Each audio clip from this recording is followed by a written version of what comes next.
Hey everyone, welcome to another episode of Tell Me Yours, a storytelling podcast with me, your host, Trey Everett.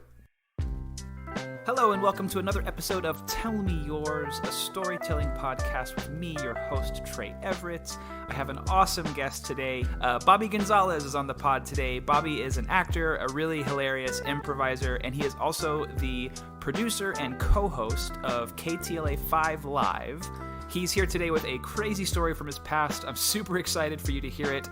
If you want a little bit of extra time with Bobby, please go over to patreon.com/tellmeyours. Other than that, I don't want to take up any more time, so let's get into it. Please welcome Bobby Gonzalez. What's up, man? Hi. How are you? You looked so angry while you were doing that. I'm like trying to... I'm hearing like a bunch of shit coming through my shit. I'm not stressed. How you doing, man? Good. How are you? Look at your fancy... Is that a shirt? No, it's a it's just the Focusrite Scarlett. So I just got like the basic setup, so it came with like a one input interface and a condenser mic. All right. Yeah, it's super chill. I literally got it because I wanted to start like fucking around with recording music and stuff on my own. And then like as I was kind of playing around, I was like, man, this actually like sounds really great. And that's why I was like, fuck, I know I'm gonna start a podcast. I fucking know it. I know me. I'm gonna fucking do it. Yeah. And here we are. You don't really do your podcasts anymore. Like, I don't really do them anymore. But they're still going. There's a couple still going, and Cool. I'm not really doing a whole lot other than like distribution now. Okay. They don't really require that much editing anymore. That's cool. Just like a little bit, like intros and outros and theme music, and that's about it. Yeah. And then Are you still doing like those little elements for them? those little parts? Yeah, I'm still Cool. kind of doing those, but for the most part, I'm not really on that stuff anymore. Yeah. Here and there, whenever something new comes up. But Yeah. How's work going, man? it's good. It's been really good. I've been having a lot of fun. We've been enjoying it. We haven't really been in this week. We're like, Oh my it's gosh. a holiday on Thursday and Friday. There's not really anything to do. Would this so we're have just like, fuck it. been like a like normally would this have been a really busy week with the holiday, or would it kind of No, already been not a little really. chill? We would have been able to chill. Like we had already like pre-produced some like best of episodes to air Oh, cool. on Thursday and Friday when we were supposed to be off for the holiday. Mm-hmm. But then since we took the rest of the week, we just aired those, and then we decided, well, we'll just repeat something old on Thursday and Friday instead. But it wouldn't have been any busier than usual. It would have sure. it probably would have been like super low key, like relaxed week. But That's cool. That's cool. it's all good. Yeah. Awesome. Okay, so you are gonna tell me a story, Sure. and Mhm. I don't know what story you're gonna tell me. So Okay. whenever you're ready, I'm all ears. I'm gonna tell you a little story. This happened a few years ago. This was back in, I think, 2012 or 2013. Okay. Before I became full time at my job now. I was Okay. working like per diem. I had just, I think, got off of my internship. And so I was only working per diem here and there on my current job. And I had left my previous full-time job at Disneyland. So I was kind Okay. of like floating around in this space of like, I need consistent work Yeah. because I'm only working like 1 or 2 days a week. So I need some other stuff to do. So my mom's cousin happened to have a business as a private investigator. Oh God. He had a private investigator company that was based out of Miami and Los Angeles at that time. So after like some talking with my mom and like she talked to him, he agreed to let me work with him as a private investigator. I had to get like my provisional license and everything. And I was pretty stoked because I had always been into like, you know, detective movies and Sherlock Holmes and solving mysteries and stuff. So I was like, fucking rad. I'm going to be like a gumshoe, like a PI. And, you know, the whole business that he had it dealt with like, you know, infidelity, insurance fraud, missing persons, all that kind of shit. So I was like pretty stoked. I'm like, this will be fun. It's so insane. That's like something that you only really experience in like film and TV. And the Yeah. fact that these are like actual real businesses that like are people's livelihood. Yeah, it doesn't feel like a real job. That's And so it crazy. felt like, you're gonna be a private investigator now. Go out and buy a fedora and a trench coat and a magnifying glass and start your day. No, not really like that. But see that therein lies the rub, right? So I was like thinking it was going to be like the movies. Like I was always like I was stoked on like film noir and like Chinatown. Yeah. I love that scene in Chinatown. Do you ever see Chinatown? I haven't actually seen Chinatown. So there's a scene in Chinatown that I thought was the coolest freaking thing. So Jack Nicholson, his character is a PI, and he does this thing in this one scene where he's like tailing these people, following these people, trying to find out what they're doing. And they're like at some place and they have their car there. And in order to find out like when they left the place that they're at, he opens his glove box and his glove box is full of just wristwatches. And so he takes the wristwatch and he puts it underneath the back tire of the car. And then he goes back the next day and the wristwatch is shattered and broken. And so he knows that's what time they left. Oh my God. Because that's when they back over the watch. And I was like, that is the fucking coolest thing. Like watching him open that glove box full of watches, I was like, that is cool. That's the kind of shit I'm gonna do. That is really cool, actually. It's not like that at all. It's like a lot of sitting in your car. It's like sitting in your car outside of places waiting for something. It's like really kind of boring work. Anyway, I get this job and I kind of like get thrown into the lurch like right away. My first case was this woman hired us to follow her husband because she suspected that he was cheating on her, having an affair. Okay. And that was the first case that they put me on by myself. Like I think I was supposed to like shadow a licensed person before I was like able to do this work on my own technically. But that didn't happen. They were just like, hey, this is your, and it was like a 4 day, it was like 4 days, 4 to 6 hour shifts following this guy. Is that how that works? Where they basically like they'll hire this service for like a certain number of days, or like you like buy a package and it includes like this number of days and this amount of time?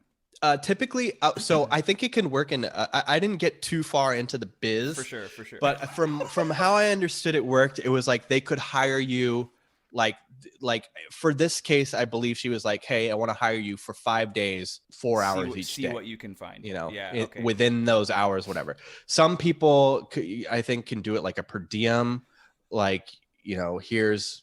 I don't know. Here's however much money. Yeah. And I'll pay your hourly rate, whatever, however long it takes to do this thing, whatever. So this case was this guy. He worked at a hospital in Thousand Oaks or Sherman Oaks, one of the Oaks. Okay. I don't even remember. My understanding of LA was so awful. Like I've lived here all my life, but I've always lived here like in the suburbs.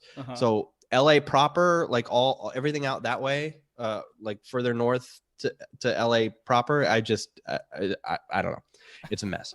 So this woman hires us to follow her husband. She thinks he's cheating. I get like this, like a fucking like, I get like this fucking dossier file. It's got this guy's photo on it. Like this is your target. This is your guy.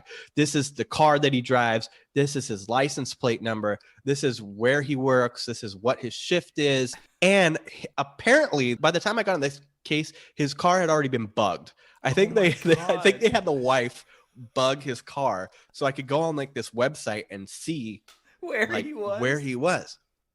So I remember the first day I was like super nervous. It's very kind of scary thing, like being in this like clandestine secret mission, really. Yeah. But for the most part, I just sat in my car outside of the hospital complex where he worked and would wait for him to leave and then just basically follow him and see where he goes, right? See what he does. And I have like a camcorder, a notebook where I'm like taking notes and all this shit. First day, I think nothing really happened. He like left work and went home, and like that was my shift for the day.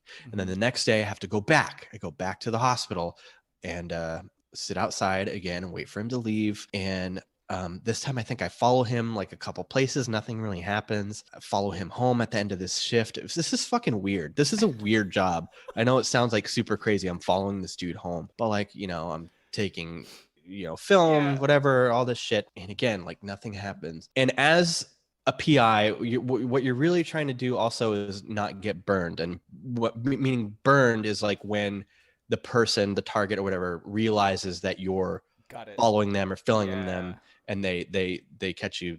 That's called getting burned. Yeah. So you're trying to like tail them at a distance. You're trying not to be noticed. You're supposed to be driving in a kind of like a nondescript car. At this time, I had a 2000 and no, it was like a 99 Corolla, champagne colored. I had my windows tinted I had to get my windows tinted and everything for the job. The problem was though, I think I had been I had gotten in an accident not long before, like somebody hit me from the rear side. So I had like a big dent on the side, but I was like, that's not a big deal. Anyway, so 2 days, nothing really happens. 3 days, the third day, I don't think whatever, nothing's really going on. I'm like, this is fucking boring. Just sitting in my car following this guy. PI dreams are being busted. It sucked, dude. And then on like the fourth day, the previous days I had been kind of working early in the morning, like the start of his shift, and then another day I was supposed to start my shift at the end of his shift, and then this day it was kind of like in the middle of his shift, and he left in the middle of the day, like for his what I assume was his lunch break, because I followed him a few blocks away to an In-N-Out. And so he goes into the In-N-Out and I park outside and I'm like watching him, and I could see him inside the In-N-Out. There's a big window and I could see him sitting there like eating lunch. So I was like, oh, he's on his lunch break. Cool. So he's at the In-N-Out and I'm like being like, fuck, I really want a hamburger. I should just go in there and get the In-N-Out, but I'm like working, but no. So I'm watching him and he finishes his lunch and he gets in his car and he starts driving away back towards the hospital. And so I'm following him back. And I was like, oh, he's going back to work. But then before he gets to the hospital, he stops at this, he pulls into this parking lot. And so I go across the street at a gas station and I'm watching him, and it's a Mexican restaurant. It's like a taco place. Okay. I'm like, why the fuck is this guy going to a taco place? He just had lunch at In-N-Out. That's weird. And so I'm like watching him across, I could see him through the window. And I film a little bit, and I could see him. He's talking to the woman at the cash register, and they're just like talking. He's not ordering anything because he's kind of like leaning up. He's kind of like leaning up on the counter, like with his back, like leaning up, like Fonzie or something, right? And he's like talking to this woman, and he's talking there for like a little while, like maybe 4 or 5 minutes, and then before he leaves, he leans in and he kisses her on the mouth, and I'm like, you motherfucker, I got you. You fucking So I was like super stoked. First case, fucking got the guy. I finally got what supposedly he was doing. Like, I know it was like, that isn't his wife or anything like that, right?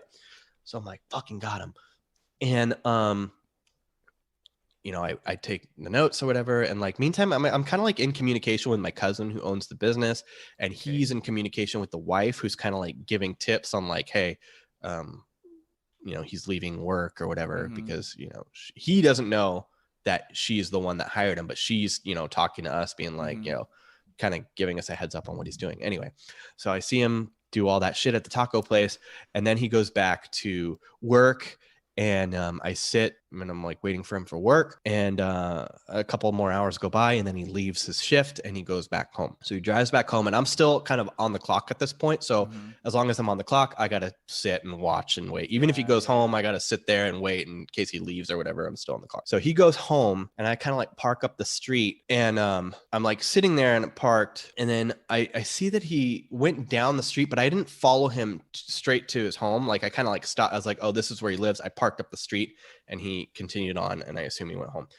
So anyway, I'm sitting there like waiting for my shift to end, and I get a call. My phone starts ringing, and it's my cousin, and I answer the phone. And I was like, yo, what's up? And I'm like leaning back in my seat, like I got my seat down, my windows tinted, and I don't want people to like walk by and be like, this fucking weirdo sitting in our neighborhood in his car just hanging out. So my cousin calls, and I answer the phone, and I'm like, hey, what's up? And he's like, you need to go now. You got to get out now.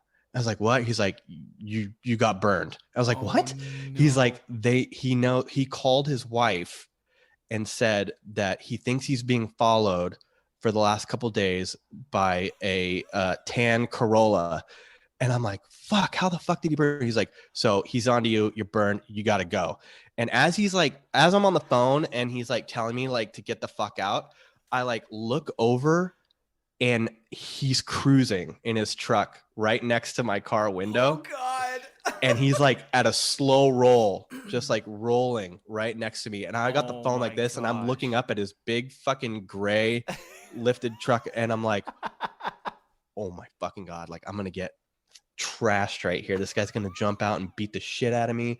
And he's like right now, he's like inches away from my car, and like my windows are tinted, so I know he can't see through the tint because I got like super dark shit. Yeah. And I was like shitting my pants, and then he kind of like rolls past, and he's like going up to his like driveway, and it looks like he goes up, and it looks like he starts to come back out to like turn around. And I fucking started the car and boned out as quick as I could, got out of there like super quick. And yeah, and then I got pulled off that case, and I don't know what happened after that. That was the end of that first case. I worked a few cases after that, but that was the first one, and that I've never been more like scared and nervous that I was gonna get my ass kicked by an older man for doing a job that I probably shouldn't have been doing in the first place. That honestly is like shouldn't even be a job. It's like so weird. So but weird that was my Chinatown moment of almost getting attacked for following a guy who was cheating. No, I didn't get to use my wristwatches. I didn't get to do any of that stuff. But I did a few more cases after that. Nothing as scary. I think I was a lot more careful after that. Yeah. It was a wild time in my life where I was doing that job. How old were you around that time? Oh geez, I was like probably or like you were like early 20s. Yeah, I was like 22 or 23, maybe 24. I cannot even imagine being in my early 20s and having that level of like responsibility. Not like responsibility in terms of this is a tremendous responsibility, but like that's like kind of a scary job. Like that could have gotten really sketch really quick for you. And like it is. And I'd heard stories from my cousin. So my cousin's like brother worked with him too, like his stepbrother worked with him too on stuff. And he told a story about one time he got burned by some girl, and she was like yelling at him in the middle of the street and like called the police, and the police came, and like it was like this whole fucking thing. Yeah, there's stuff about like people getting, attacked or whatever. I used to watch that TV show Cheaters and stuff, so anytime they get burned, like it's like fight or flight, and sometimes people just want to fight. I did like maybe 5 cases, and then one of the things that like made me realize like I don't want to do this job was I asked, it's hours and hours of like sitting in your car, and I was like, what do you do like if you're watching a house and you have to go to the bathroom? And my cousin was like, well, a lot of guys will just have a plastic jug in their car for when they have to go to the bathroom. And I was like, no, fuck that, I'm out. I'm not doing that. No, I'm not peeing in a jug in my car. What? No. I don't care enough. Yeah. So I stopped doing that. Oh my gosh. But yeah, that was the big story. There were like a couple other like little things. Like there was one. It's so weird. It's a job. Like one of the things that like I realized just doing that job that like really weirded me out was the realization that like anybody could hire somebody to follow you around for like no reason really, just because, just whatever. Like one woman hired that's super PI actually. Yeah, one woman like hired the PI to follow her son just to like find out like what kind of people he was hanging out with like while he was out for school. There was like a guy who hired us to like I think he was in Florida. He lived in Florida, and his girlfriend was coming to LA for work, and he suspected that she was coming out here to cheat. And he hired specifically because she said she needed to stay an extra day because she wanted to go shopping at like the Galleria or something. Okay. And so he's like, you got to follow her. I think she's cheating. So they're like, okay, Bobby, go. You got to go follow this girl. And guess what she did? She went to the fucking Galleria, and I followed her around for 2 hours while she went shopping. And then jumped on a shuttle to the airport and went back home. So it's like all these like insecure people just like hiring you to like make sure their spouses aren't cheating, and sometimes they're not.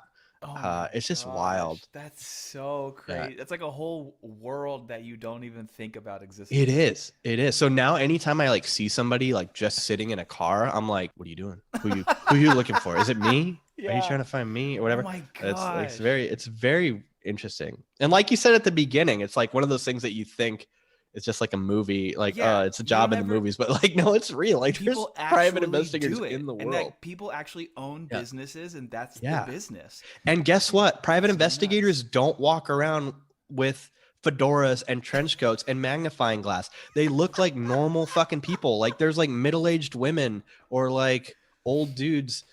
It's wild. Yeah. So That's genuinely. Oh my gosh, that's it's funny. crazy. You don't have anything to worry about, and I don't have anything to worry about. I can assure you, nobody in my life has hired anybody to follow me around. But I feel like I should get a group of people together and like split the fee and hire someone to follow you around for like a week just to see if you would notice. Just to make me like that paranoid. Would be hilarious to me. Yeah.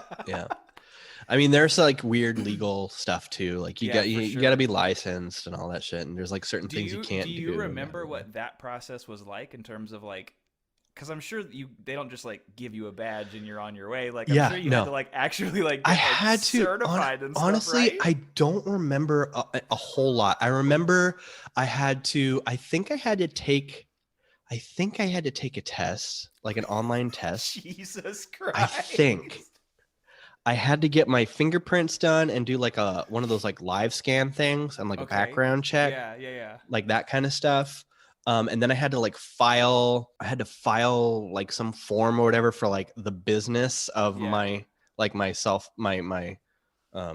business as a private investigator, even though I was operating under provisional license and I was technically working under my mom's cousin's agency. I had to like do like there was some like stuff I remember in the beginning, like some like bureaucratic paperworky type shit that I had to do before I could even go out. But I think, I don't want to get anybody in trouble, but you don't know who they are and it doesn't matter anyway. But I think like I was the way that I was like licensed, I was supposed to be working with a fully licensed person like with me, kind of like shadowing them for a certain amount of hours, which I did at one point. Like I like here and there I would like be on a case with a fully licensed person and kind of like tag team. But my like that first case that I just told you about, I was on my own, and then there was like a few other ones that like I was on my own. So I don't know if I was operating fully within the confines of the law, but oh my gosh, who is? I mean, right? Yeah, and statute of limitations or something like that. Yeah, right. That's fine. That's crazy. I remember knowing that you had some time as a private investigator, but dude, that's so. It's so fun to bring up because it's like again, like you pointed out, it's like, well, that's not real. It's a fun thing to bring up at bars, talking to girls, or oh yeah, I was a PI. I was a private dick gumshoe thing. I don't know. Remember Carmen Sandiego? It was like that, but real life. Oh my god! But it was fun. No, it's just she had a trench coat and a fedora, if I remember correctly. She did. I will say it again. It sounds cooler than it was. I have a notebook. I think I still have it, like my notebook where like I'm supposed to be doing my logs. Kind of like at 4:15. He peeked out the window, shit like that, whatever. It's all just like doodles. And sometimes I would like write notes to myself. Oh god. I would like write notes to myself, and all the notes are just like, what am I doing? This is so boring. Where is this guy? When is he coming out? I can't believe I'm sitting. Just to like look busy.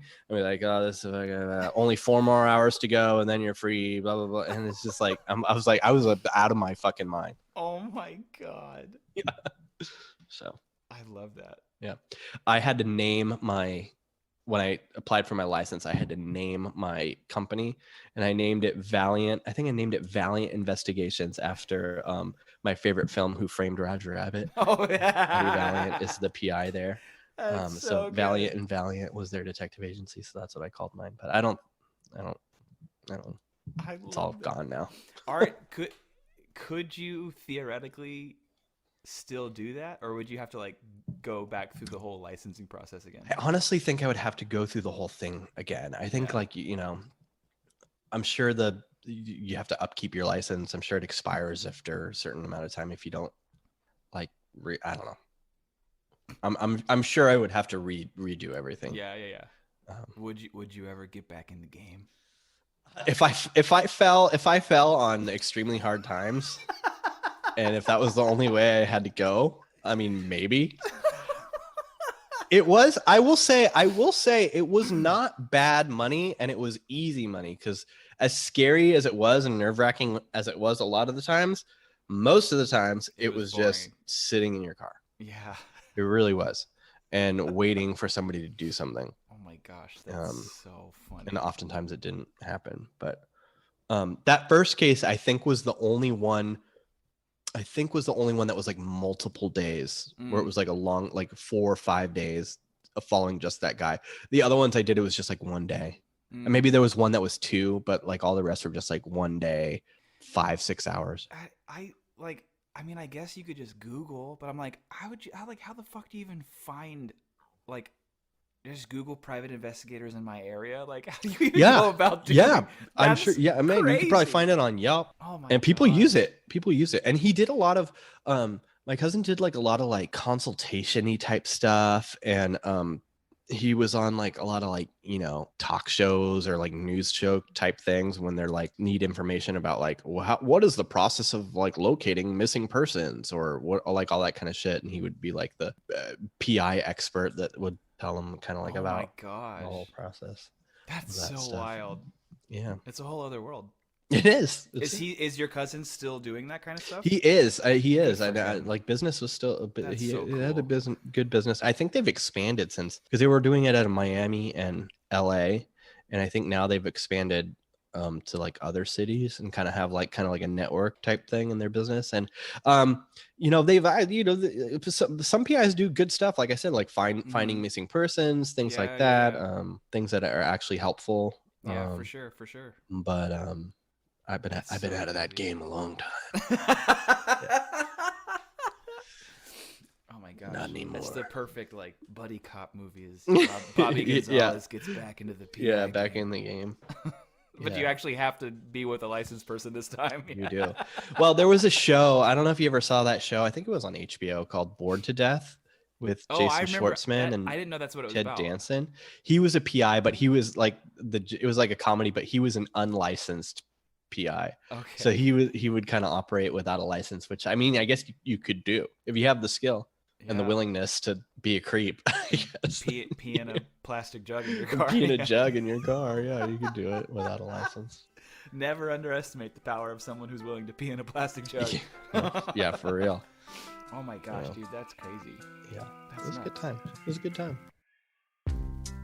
Thank you so much to Bobby Gonzalez for sharing that story. Again, if you want to hear a little bit of extra time with Bobby and get his perspective of Wes Chavez's story in Nashville, head over to patreon.com/tellmeyours. You can hear him describe it, and it's absolutely worth the price of admission. It's really, really funny. Again, just thank you to Bobby. If you want to catch Bobby co-hosting KTLA 5 live, again, that streams every Monday through Friday from 4 to 6 p.m. on KTLA.com or the KTLA Plus app. If you want to follow us, Twitter and Instagram @TellMeYoursPod. Again, if you want to subscribe to our Patreon, patreon.com/tellmeyours for exclusive and bonus content every week, along with the full unedited episodes. Please remember to like and subscribe, comment, share with your friends. It really helps us reach new listeners and be able to tell new and better stories. Until next week, be kind to each other, and we'll talk soon.